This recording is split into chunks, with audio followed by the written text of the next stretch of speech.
থানায় যখন পুলিশ ছিল না তখন রাজধানীতে বাড়ে ডাকাতের আতঙ্ক। এই অবস্থায় বেসরকারি নিরাপত্তা প্রতিষ্ঠানের ওপর চাপ বেড়েছে। গত কয়েকদিনে নিরাপত্তা কর্মীর চাহিদা দ্বিগুণ হয়েছে, যদিও এদের আইনি ব্যবস্থা নেওয়ার কোনো ক্ষমতা নেই। প্রিয় নম্বর সেট করে বিকাশে সেন্ড মানি করুন ফ্রি।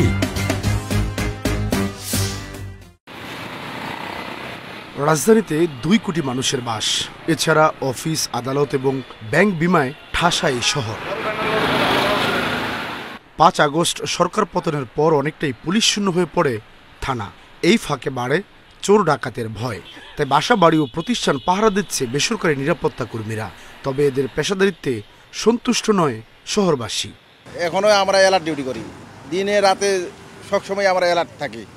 এখন তো ধরেন পুলিশ কম, সেহেতু আমাদের একটু বেশি সময় দিতে হচ্ছে। এরা ইচ্ছে করলেই আমাকে জিজ্ঞাসাবাদ করার সৎসাহস রাখে না।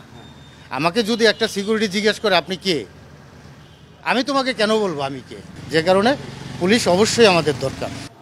ঢাকায় বেসরকারি নিরাপত্তা প্রতিষ্ঠান রয়েছে 8 শতাধিক। তারপরও হঠাৎ চাহিদা বাড়ায় হিমশিম খেতে হচ্ছে। মানুষজনের মধ্যে একটা ভীতি কাজ করছে। আগে যেখানে লোকজন 4 জন 6 জন রাখতো, ওই জায়গায় এখন আরো ওরা 2 জন 3 জন এক্সট্রা চাচ্ছে। সবসময় লোকবল পাওয়া যায় না। This are the challenge we are face, এবং একটু সময় সাপেক্ষ।